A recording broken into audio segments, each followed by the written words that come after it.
Well, the Ernest films weren't in theatres anymore, but that didn't stop them from churning more out straight to video as quickly as possible. How is Ernest doing? Fine, we're doing amazing in video.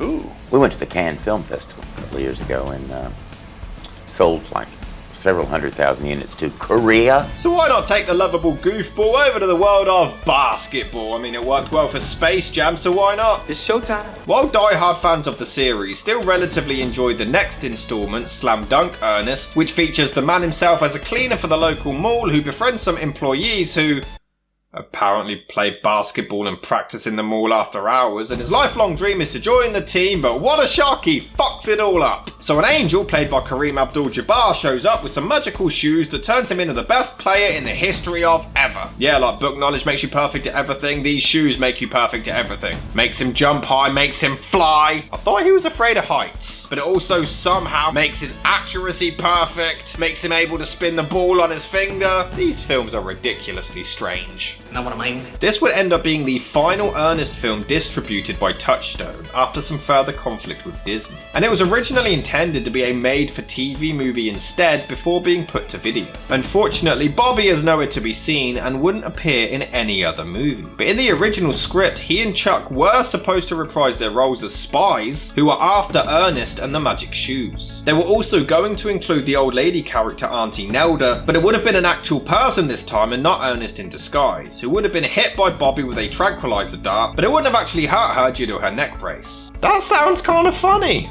It's a shame that they didn't actually go through with it.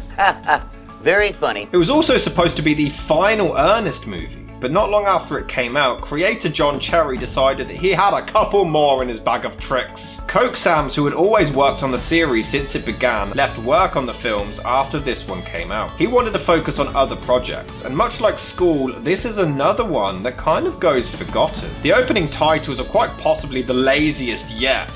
Yeah, this is Ernest, I guess. We get a flashback to Ernest as a kid as he simply misses a basket and ends up murdering people. Alright, a hospital patient potentially being killed is pretty funny and dark for an Ernest film. Brother, I'm gonna let you in on a little secret, Ernest. Man. You're short. Short. You remember Yoda? Well, you're kind of Yoda. Yeah. And you're clumsy, Ernest. And you're white. And you're not just white, baby. You're whiter than white.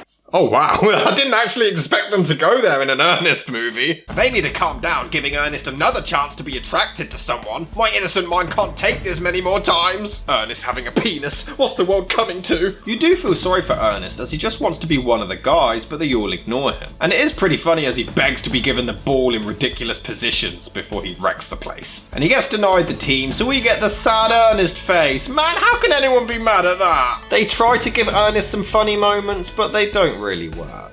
Ernest, he's our man. If he can't do it, no one can. Yeah! But don't get me wrong, he does have his moments. The tip-off. Get it, Ernest. Get it, Ernest. Get it. Ernest! Ernest! Why didn't you get the ball? You told me not to touch it. My heart beats so hard. Can you hear it? Yeah, I think so. But although Ernest himself doesn't have many funny lines of dialogue, there are plenty of funny lines against him. This is the proudest moment of my adult life. I must have had less of a life than I thought. Play Ernest. He's a registered player. I'd rather forfeit. Even if they still hate rednecks. Ernest, I've always thought you were a dumb redneck. You're a redneck! But there's also some really random funny lines. The clean sweep team has taken the floor without their star, Ernest. Stand by.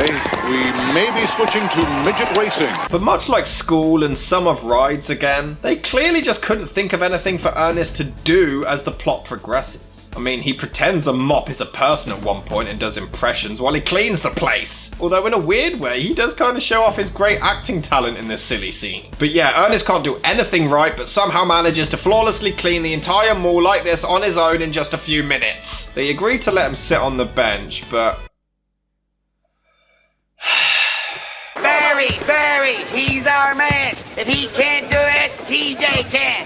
TJ, he's our man. If he can't do it, Walter can. Yay! Don't get me wrong. There's a funny moment here or there. I want you to just sit down on the bench and don't get up. You hear me? Over here on our side? Yes, over here on our side.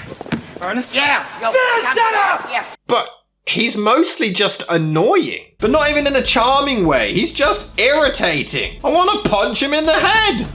I shouldn't want to punch Ernest in the head. Hell, he gets told to shut up and within a minute, he does it again. Then they immediately jump him. Okay, that makes up for it. We get an evil villain character who... The ball is invalid, and the... Okay, that is terrifying. He actually is a really creepy villain. He's like Dracula. He just follows this kid around and he is so creepy. We do later find out that it's because he suspects the kid is going to steal the shoes. And he does. Because he somehow has keys to the mall and then steals the... Alright. This guy's a full-on slasher villain. Jesus Christ! I got my eye on you.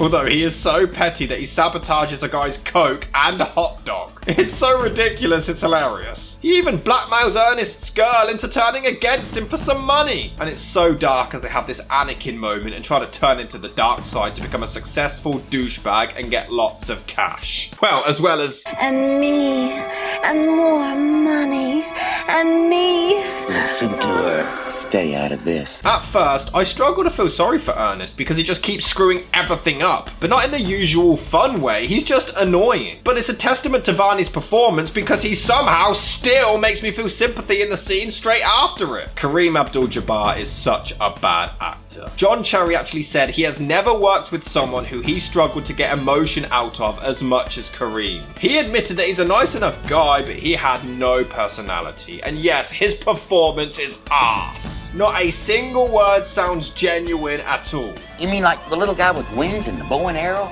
No, man, that's Cupid. Although I must concede, it is pretty funny that he reveals that he's an angel and Ernest thinks that he's dead. One technical foul and I'm a dead man. Get a grip, man. You're not dead. There's a long scene where he tries to ditch the shoes, but they keep reappearing and then they take over his damn feet like a horror movie. Although it is a little bit funny watching him try to drive in them. It does take a while for the film to get going, but once it does actually have a lot of heart in there. The captain of the team is a guy called Barry, and he starts to get jealous as Ernest gets all of the credit and popularity, especially from his own son, who, by the way, is a massive bellend to his own father. So you worked hard. You played every day of your life, I bet. Yeah, guess I have. So where did it get you? Pros are finally gonna get to see what I can do. They won't be looking at you, Dad. They'll be looking at Ernest. Ernest put on those shoes and blew you and all your hard work away. Well, what about your dad?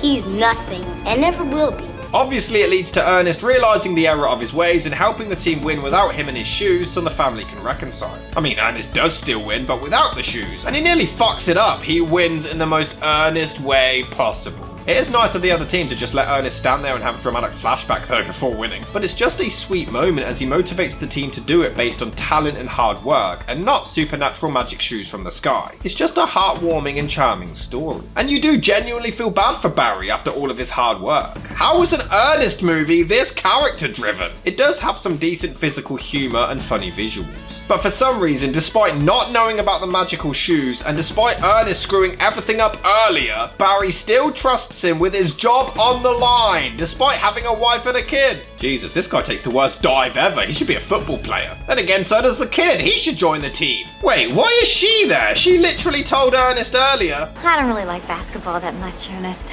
Unless there's somebody playing who I really like.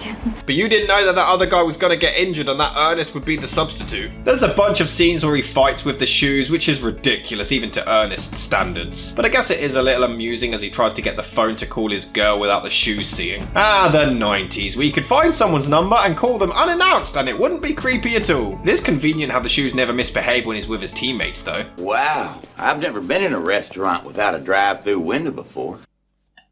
Except for Ernest goes to jail. Ernest being a dickhead is pretty funny with this massive theatrical entrance. And he even continues playing while his teammates just chill and even start taking calls. But amazingly, despite this being the 7th time they've done it, 7 goddamn movies, and they still manage to have Ernest give himself a motivational speech, and still, it tugs at your goddamn heartstrings again. It works every fucking time! Now, on top of everything else, I've turned this little little kid against his dad. But I mean, he can't win. Even when he tries to get them to score, they get mad. And after ditching Satan and the girl, he can now somehow magically remove the shoes, even though he hasn't been able to for the entire film. I don't exactly get what the kid's plan was. What, just wear these stolen shoes to the game where his dad is playing and expect him not to notice that he's wearing $250 shoes? Little idiot. In fact, he's able to run away to give the shoes back and the parents don't even notice. He just walks around unsupervised all the time. This film is actually quite enjoyable, and in my opinion, way better than School and another underrated one. It has a lot of heart and charm behind it. It just takes a while to get going. Ernest isn't as funny, but it still gets some laughs and is a lot of fun. Don't expect a classic like the series used to produce, but I'd say it's definitely worth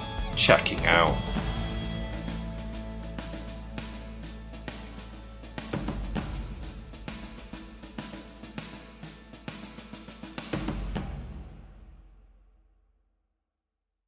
But it wouldn't have actually hurt her due to her neck brace. Everything's fucking making noise. They try to give Ernest some funny moments, but they don't really work. Fuck off, dogs!